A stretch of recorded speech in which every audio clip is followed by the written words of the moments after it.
নমস্কার, good evening, আদাব। আশা করি সবাই খুব ভালো আছো। আজকে আমরা ঘুরতে এসেছি ইতালির একটা অসাধারণ সুন্দর শহরে, সান জিমিনিয়ানো, যা সিয়েনা প্রদেশে অবস্থিত। এটা টাস্কানির একটা ঐতিহাসিক হিল টাউন, যেটা মধ্যযুগীয় টাওয়ারগুলোর জন্য খুবই বিখ্যাত। চলুন আজকের পুরো দিনটা আমি আপনাদের সাথে শেয়ার করি। এখানে ঢুকেই প্রথমে যে জিনিসটা চোখে পড়ে সেটা হলো এখানকার পুরনো রাস্তা আর চারপাশের বিল্ডিংগুলোর ইউনিক রং। মনে হচ্ছে যেন আমরা কয়েকশো বছর আগের কোনো সময়ে চলে এসেছি।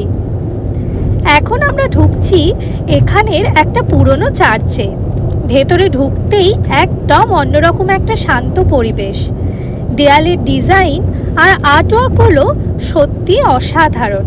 ভেতরে ঢুকতেই একদম একটা শান্ত ঠান্ডা পরিবেশ, বাইরের ভিড় থেকে একদম আলাদা। চার্চ থেকে বেরিয়ে এখন আমরা পুরো জায়গাটা একটু ঘুরে ঘুরে দেখতে শুরু করলাম। তখন আসলেই বোঝা যাচ্ছে এই শহরটা শুধু ট্যুরিস্ট স্পট না, এখানে এখনও অনেক লোকাল মানুষও বসবাস করে। তাদের দৈনন্দিন জীবন, ছোটোখাটো দোকান, ক্যাফে সব কিছু মিলিয়ে একদম স্বাভাবিকভাবে চলছে। তাই জায়গাটা কৃত্রিম বা শুধু দার্শনিকদের জন্যই তৈরি হয়েছে মনে হয় না, বরং একটা জীবন্ত শহরের অনুভূতি দেয়। একই সাথে কিন্তু এখানে পর্যটকদের জন্য সব ধরনের সুবিধা আছে। অনেক ছোট ছোট হোটেল আছে, গেস্ট হাউস আছে, বুকিং স্টে রয়েছে, যেখানে থাকলে এই ঐতিহাসিক পরিবেশটা কিন্তু আরও একটু ভালো করে উপভোগ করা যায়। সব মিলিয়ে এটা এমন একটা জায়গা যেখানে লোকাল লাইফ আর ট্যুরিজম দুটোই খুব সুন্দরভাবে একসাথে মিলে গেছে। আর ঠিক এই অনুভূতিটাই উপভোগ করতে আমরা একটা ঠান্ডা ড্রিঙ্কস নিয়ে একটু বসে পড়লাম, চারপাশে সেই পুরনো সৌন্দর্য আর জীবন্ত পরিবেশটাকে শান্তভাবে উপভোগ করার জন্য।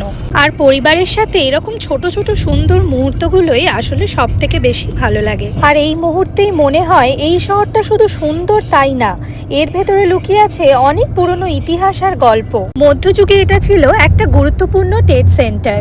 তখনকার ধনী পরিবারগুলি তাদের ক্ষমতা, সম্পদ আর সামাজিক অবস্থান দেখানোর জন্য এগুলো তৈরি করেছিলেন।